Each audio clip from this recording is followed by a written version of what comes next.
It's all about gaming, which is obviously, as everyone knows, kind of it's almost not the thing anymore. I mean, it's just as big as any other community. It came into its own over the past couple of years, and now it's really finding great monetization. And I want to let, again, everyone introduce themselves. So, David, take it away. I'm David Sievers. I'm the Vice President of Network Development at Maker Studios, and I co-founded the Game Station. I'm Catrific, or Cat, and I like to play games. I'm Swoozie. I've got a gaming channel with Phan, and I'm a professional gamer. And that interests me so much, because I feel like someone who's ignorant about YouTube when I say, like, a professional gamer. Like, I didn't know that that was possible. Like, I'm very much in. I'm getting very much into, like, the fighting game community. So, like, Evil Geniuses and people that are very Oh, dude. Calm down. Justin Wong. If I could hug that man, my life would be. Oh, yeah. I got him on speed dial. I can give him a call after this if you want. Don't even play. Don't even play. Right now. I will fangirl out so hard right now. Well, and that's the thing too, is kids are getting paid to play video games, and like growing up playing Super Nintendo, my parents were always just like, that's never going to get you anywhere. But it's and like, how wrong you proved that. I know, and even still now to this day, they're still telling me like, when are you going to give this up? And it's like, do you not see that 50-inch TV in your room? That cell phone you're talking on, I gave those to you. And it's just like, they constantly need to be reminded because they can't fathom like AdSense and getting paid like for doing what you love, especially through gaming. I mean, you look at right now, Modern Warfare, or Call of Duty, made $1 billion in a month. That's topping everything in the industry. $1 billion. How do you make $1 billion in a month? I'm saying video games right now, it's like the box office is struggling to keep up, and I think that's the thing too with Hollywood. They see all this oil spewing up everywhere, and it's like, how do we tap into this? So I think, I mean, gaming is where it's at. We tap into anime, we tap into TV, I mean, you have girl gamers, we have Wii retirement home tournaments. Like, gaming is everywhere you look right now, and there's nothing that gaming is not touching, and I think that's the thing that like unites everybody together when it comes to gaming.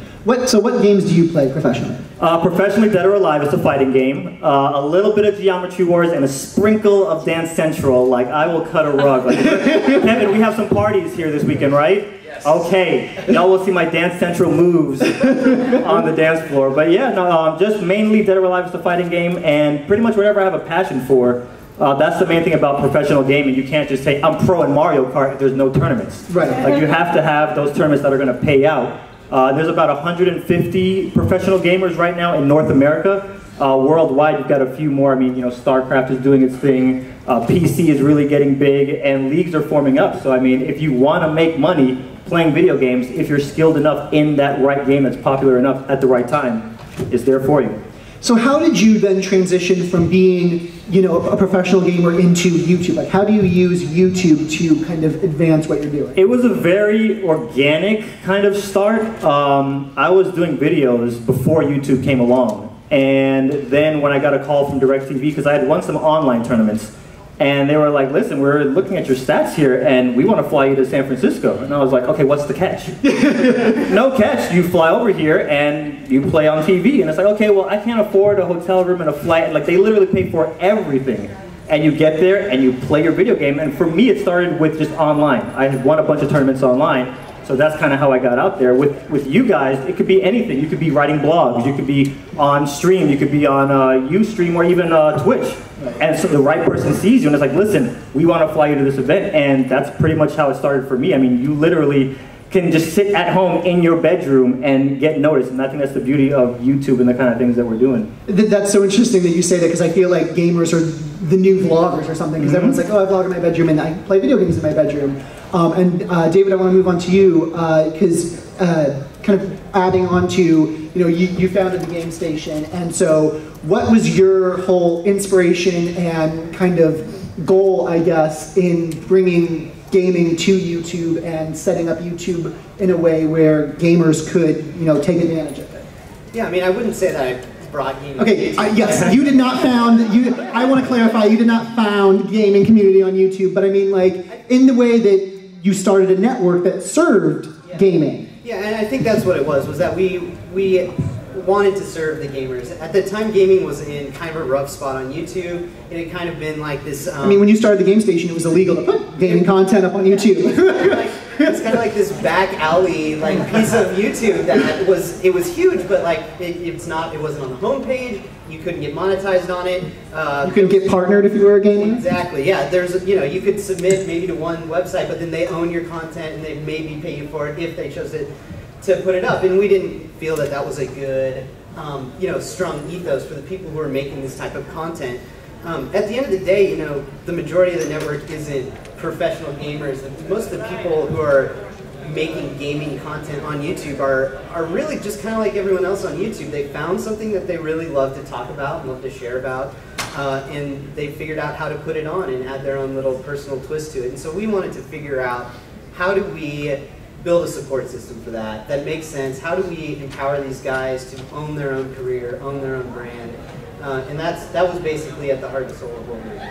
Okay, and I think I want to kind of take off on your point that these people, that the vast majority of gamers on YouTube or people doing gaming content aren't professional gamers, because Kat, you're not a professional gamer, but you love games. I see you tweet about League of Legends all the time.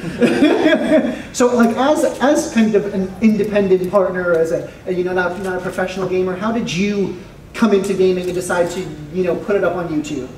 I don't even really know how I got started. I guess it's somehow I started playing League of Legends, and that's really League of Legends and Tetris are the only things I play. And I play them way more than I'd like to admit.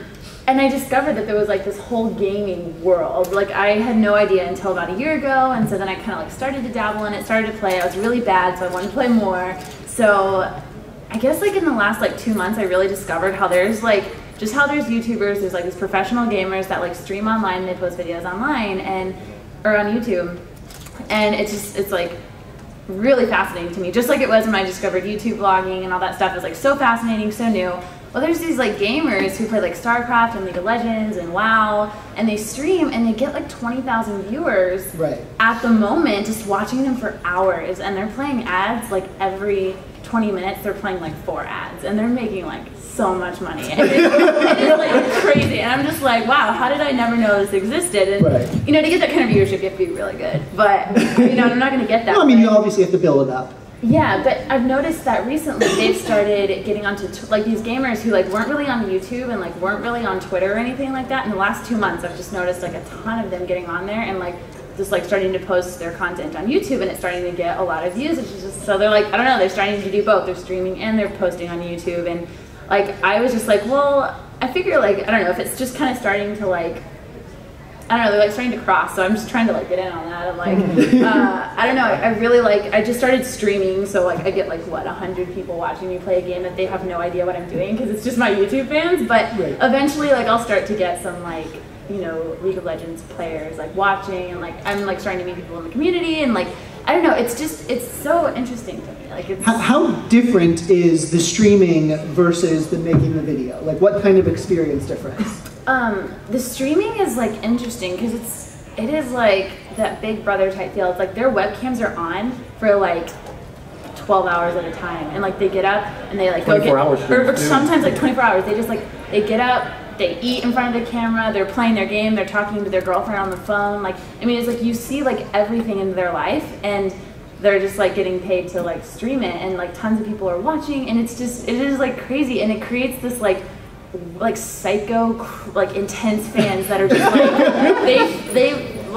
it's more intense than vlogging because it is real time. The camera doesn't turn off. Yeah. As a professional gamer, do you experience that as well, that the fans are really hardcore? Yes and no. I mean, just with anything else, you're going to get those fans that are just a little bit possessive about what you do. But I mean, streaming versus the vlogging, I love to stream, but I don't do it too much because I spend so much time editing. Yeah. I love everything about the process when it comes to YouTube. But with streaming, I see some of these guys, they'll wake up at 8 o'clock and they're so dedicated, and they'll stream all day long, and I'm watching them. I'll check in periodically for the day. And with the gaming guys, I try to support them as much as possible, so I'll turn it on my laptop, turn it on my iPad, I can just leave it, and then they'll get off at midnight, okay guys, I'm so tired, I'm going to sleep, and they'll shut it off and they'll pass out. I'm that person didn't take a shower for 24 hours. what is going on here? So it's like, let's die hard. Like these guys, I mean, they green screen now. They'll move their bed mattress and use that as their green screen. I mean, it's just like, these guys are serious. Because I mean, now you don't have to have a 9 to 5. You can find your little niche to where you don't have to be pro. You can just play Minecraft or StarCraft or whatever, Naruto, all day long and run the ads and boom, money in the bank. Right. And so for gamers that, you know, want to get involved with YouTube and social media, David, how are you supporting them? What kind of system have you set up and do you want to see happen so gamers have an easier time of integrating into the YouTube community and, you know, essentially taking it over? Yeah, I mean, I think I want to see what I want to see for gamers is what I want to see for everyone on YouTube, and that's the right set of tools being put in place to help you, the right kind of information being put into these guys' hands so they know what are the steps I should take if I really want to get into this YouTube thing. Like, what's the first thing I should focus on? How should I attack this thing? Like, I want to work really hard and I really like this stuff. Like, what should I work really hard on? And I think if we can do a really good job of showing people what we've learned and what other people have gone through, I think that'll be something that is very helpful and that really makes a difference to everyone on YouTube. If we can get good information out there, it'll be a really good thing. Do you think that there's one game that does better than another? Do you ever advise like what games should be played, or, you know, just like how there's content available for everyone on YouTube, is every game, you know, fair game, I guess, to kind of go after and make content with? I think I'm never going to recommend a game to someone because gaming is in the heart and it's something you have to find the game you like and the stuff you like to do. There's a couple companies out there who are kind of critical of putting their gaming content online, so I've got a couple of red flags say that I would steer clear of these games. But beyond that, I think it's really it's just like what kind of format am I going to make on YouTube? It's what do you like to do? Like how do you want to connect to your audience? What do I vlog about? It's the same thing. It's like if you're going to sit down and play a game, flip on your capture and like grab it, and if it sucks, don't put it up, or put it up anyways, or if it doesn't, then you've got a great thing to show people. Right. And Kat, how much does personality play into these videos and in the streaming? Depends on how much skill you have. So if you're really good, then you don't have to have a personality. Like, you really don't.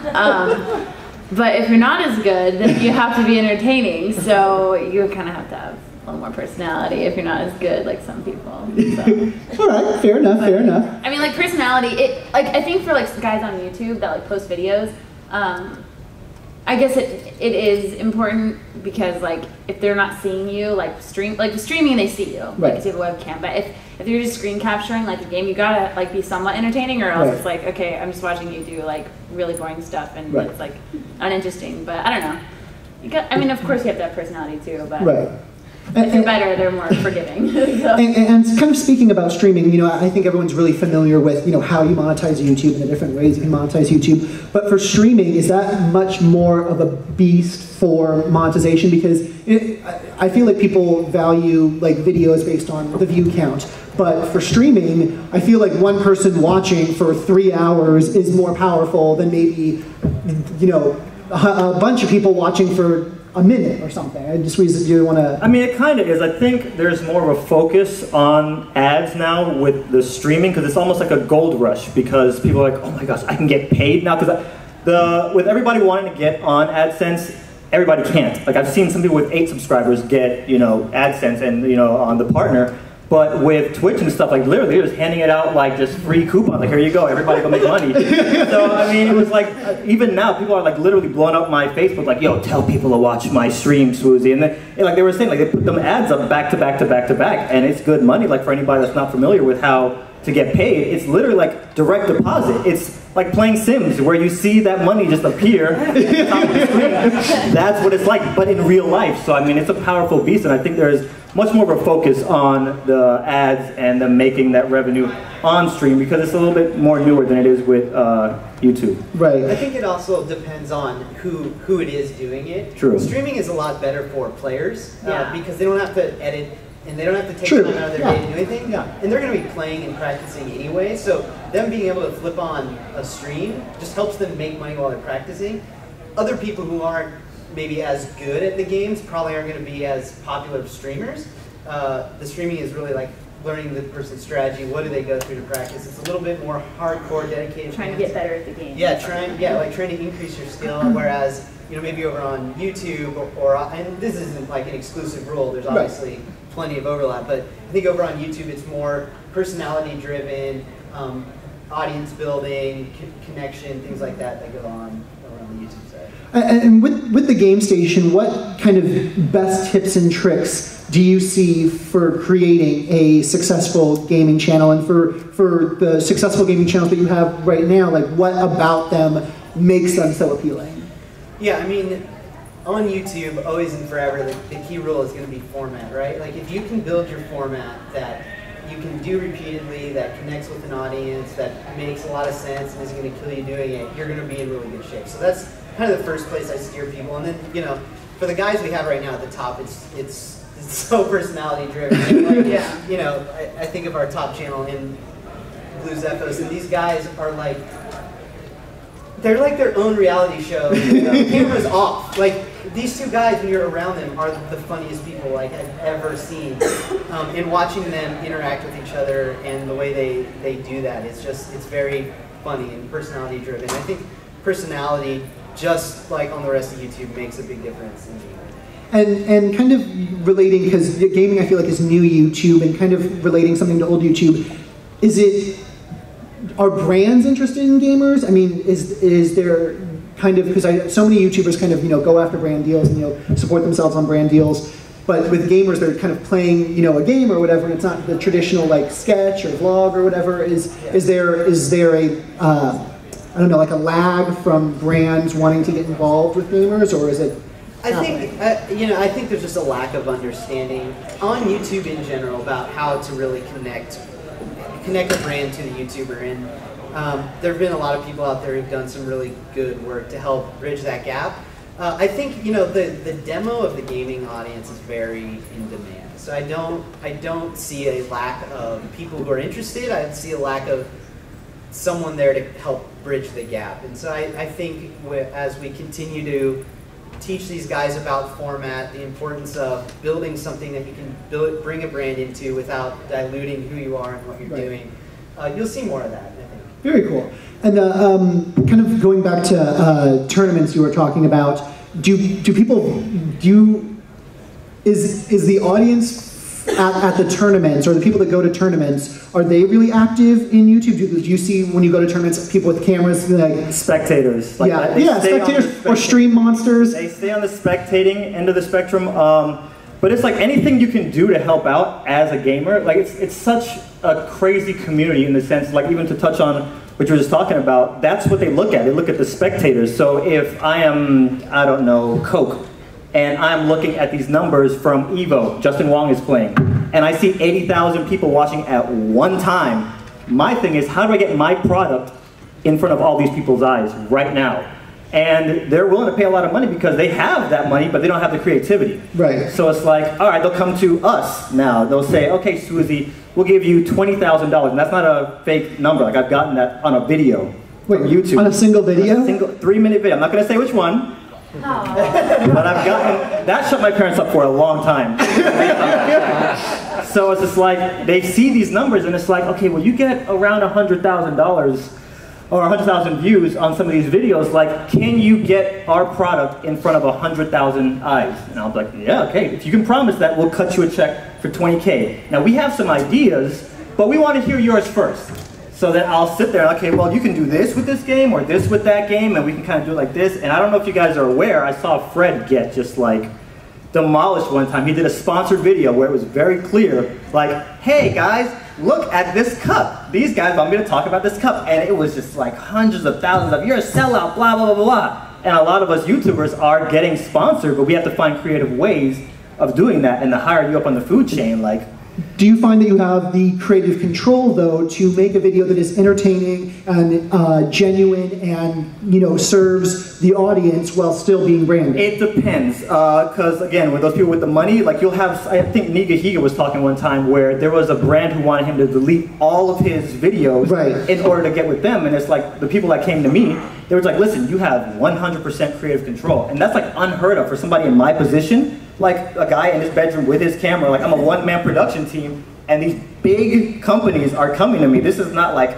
some guy in Cuba that has a t-shirt company. Like, these are major billion-dollar corporations that are just like, we're gonna give you total creative control, do whatever you want, but just let us have first eyes. And that's literally the only requirement. It's just like, you guys are about to give me 5 figures to sit here in my bedroom and play video games. Like at the end of the day, like you guys have heard us talk for like 15, 20 minutes up here, but like at the reality of all this, you're getting $10,000, $20,000 for playing video games, uploading that video to YouTube, and that's it. Like working as a lifeguard, it took me like years to get that kind of money. I'm doing that in a week, playing video games like these guys. So true. And Kat, like, do you watch a lot of gamers yourself? I do. You do? Well, not on YouTube. Not Sorry, on YouTube? I watch a lot of streams. You watch streams? Just starting to like discover them on YouTube. So what streams do you watch that you think that you have something to learn from that do really well, and you know, streaming best practices? Just like League of Legends streams. Yeah? Like, I just like watching them because like, you do learn, and like they tell you stuff that you don't know, and they tell you like what like I see like product stuff, like I see brands like Razer and like a couple other like video game like product things that like these guys use, and like they have like a little logo on the corner of their stream, and I know they're getting paid to have that there. And like you see that sort of stuff, but I don't know, like I built my computer based off of what like these gamers use, because like you built your computer? Yeah. That's awesome. I like literally went and bought a computer just because they had it, and I was like, I want a game like them. I'm gonna go buy that computer. I'm like that person. So. That's awesome. Though. Yeah. No, that's really cool. And yeah, I want to get some questions to the audience, but just one kind of final thing with you, David. Just where do you see, I guess, the game station going, and how do you feel about, you know, where it's come since you've been since you found it and everything, and have seen kind of it grow? What are your thoughts on just kind of the game station being, and YouTube accepting, and you know, it's not, you know, a fractured community, it's like all one big community? So what's the question? I don't know. I'm just talking. Talk about something. Okay, I think one thing that I think is really great about the game station is that we've been able to be an example, not only to the rest of Maker, who we're a part of, but also to other companies out there on how to really treat YouTubers that you partner with as a partner and not as a product that you can sell against. And what is that true partnership? And when a channel joins the game station, we know exactly what our value is to them, and we know exactly how we can start working with them on day one. And it's not the right fit for everyone, and it's not perfect, but it's a great start, and it's a very clear path. If you want to work with the game station, you know exactly what you're going to get, and we're actually able to deliver on it. So it's a very good feeling to know that you're making an impact and that you're able to reach out to a YouTuber and help them elevate what it is they're doing. But are you surprised at all at how big it's grown and how much it's kind of influenced YouTube now? Not really.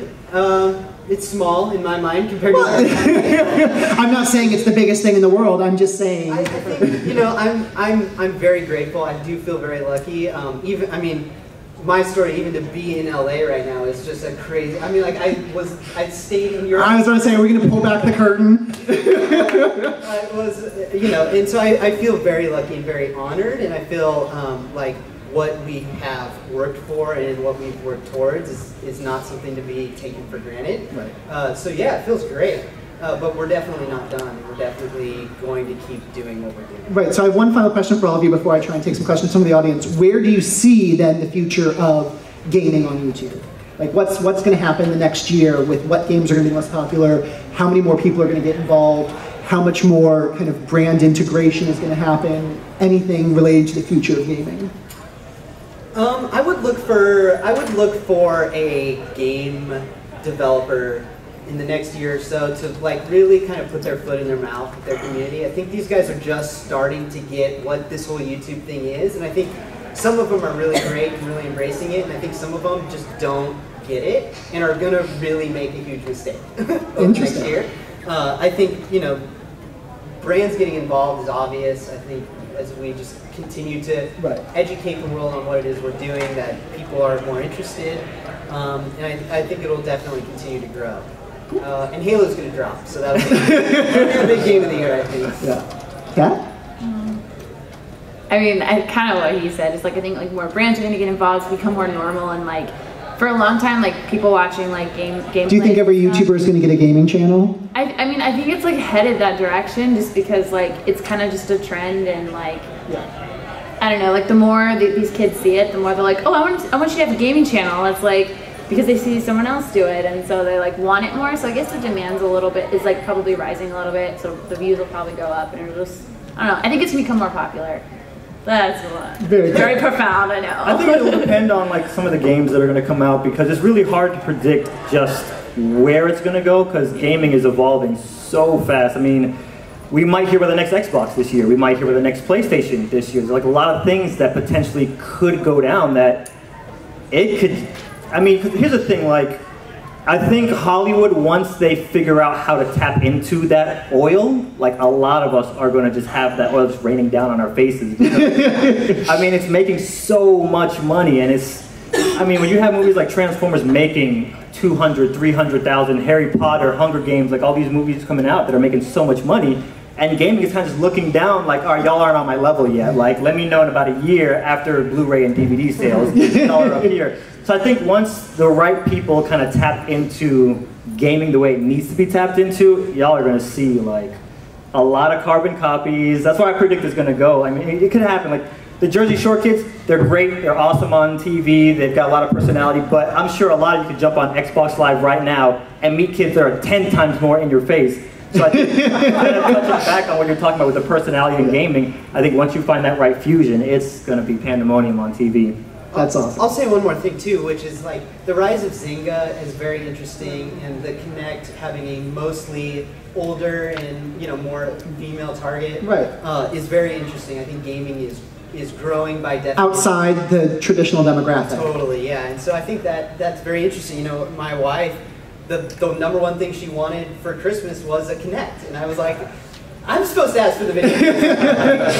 But okay, like, let's see what that's about. And so that's also very interesting to see how it's growing. It's not just going to be 13 to 18-year-old boys. All of a sudden, you're going to get cross demographics that you would have never thought of. Really coming. Moms is the #1 demographic of Zynga. Wow. So I mean, it's in the home. It's changing what gaming is. Changing the definition of gaming. Yeah. No, totally. Changes everything. So yes, I have a quick question. Hey there. Hi. What do you think like a viewer clings on to more so? Because if I watch a gaming thing, a gaming video, and like the person's just banging and they're killing the guy left and right and they're awesome, I'm like, oh, okay, you rock. Well, good luck to you. But then I watch somebody who's like, oh, he just set himself on fire. He's so funny. This is great. Like, what do you think your average viewer, not me, but what do they cling on to more? Like, this is hilarious, he sucks, or this guy's awesome? I think just entertainment. Just like me personally, watching somebody sit there like a brick and play video games on a stream, it makes me want to play a video game. Like I could be doing this and getting more enjoyment out of it, but when I click to somebody's stream and he's going crazy, whether it's just like he's crazy good or crazy like, oh my god, I suck so bad, and he keeps yelling at the screen, like that kind of stuff is entertaining to me. So I'll watch. The rage is entertaining. Yeah, that's like real, like rage quitting. Like, oh my god, you know what, you suck, I'm out of here. Like somebody's constantly rage quitting on everybody. Like that kind of stuff is entertaining to me. So not to kind of drag it on, but entertainment and just like whether you're extreme sides of the spectrum, that's what will hold my attention. All right, well I think, oh yeah, we'll take one more, yeah. It's okay, we got one more. What would you recommend to someone that wants to start a gaming channel? Where to start and how to be able to build a fan base? I think the first thing you want to do when you're starting a channel anywhere on YouTube is find a format that you're very comfortable with. I think format. What? You said that before. What do you mean by format? Format is just the concept of, what is the type of programming that you're going to put on your channel that people will identify with and is somehow consistent across the board as you continue to make it, right? So you know, when you think of very big YouTubers, right? Like Epic Rap Battles is a format. It's a type. You know exactly what you're gonna get when you go back. You know, Blue Zephos, a huge gaming channel, does this show called Shadows of Israfel. That's a format that they're 50 episodes into, and it's not necessarily a linear story. It's something that stands alone on its own. And that's what format is. It's something that the audience identifies with and understands, and when they see your name pop up in their subscription stream, they know about what it is they're going to get. And that could just be, format could be you sitting down with your camera and talking to the audience, right? That's a format. Or something more structured is a format. But I think it's very important that when a YouTuber says, okay, I want to start YouTube, how do I do that? They need to pick something that's consistent, that when they start showing videos to their audience, you know, to different people, and they start promoting themselves and kind of hustling, that it's not different every time they do it, so that there's some kind of consistency that's being built, some kind of brand behind what you're doing. Very cool. All right, well, they will all be here all weekend, and I encourage you to all ask them questions. They're very knowledgeable people. Can I get a big round of applause for our gaming panel?